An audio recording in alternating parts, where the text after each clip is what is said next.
નામ જોશનાબેન ભીમાણી। આજે અમારે આ પાટીદાર સમાજ અહીંયા ભેગો થયો છે એ અમારી બહેનો દીકરીઓને જાગૃત કરવા માટે થયો છે અને જે મુદ્દો છે એ સાચો છે।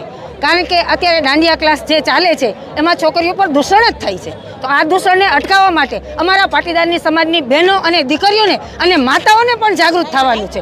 એટલે અમારી માતાઓ બહેનો જાગૃત થાય એ માટે આ જે સભા રાખી છે એ બરોબર છે અને અમારો પાટીદાર સમાજના ભાઈઓ સૌ પ્રથમ साथ आपे छे अने आपता ज रहेशे। साथे अमे बहनों पण एमने साथ आपशुं अने अमारो दीकरीओ पर दूषण थशे तो अमे पण तलवार लईने निकळशुं। झांसीनी राणी बनवा पण अमे तैयार छीए। भाईओ एनी लड़त लड़वा तैयार छे तो बहनों पण पूरेपूरो साथ आपे छे अने आ दूषण अमे अटकावशुं। मोरबीमां नहीं पण आखा सौराष्ट्रमां आखा राज्यमां पण आ दूषण अटकवुं जोईए।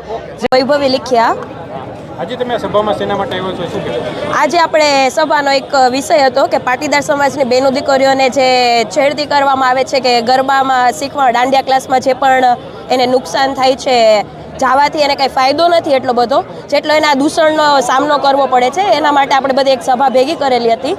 તેમાંથી આપણને જાણવા મળે છે કે આવી પ્રવૃત્તિઓ પણ થતી હોય છે જેની આપણને જાણ નથી હોતી બધાને, કે બધાના પેરેન્ટ્સને એટલી ખબર નથી હોતી કે આપણી બહેનો દીકરીઓ જાય છે ત્યાંમાં પણ એને આ બધો પણ સામનો કરવો પડતો હોય છે। એમ મારું નામ છે વૈભવી લીખિયા।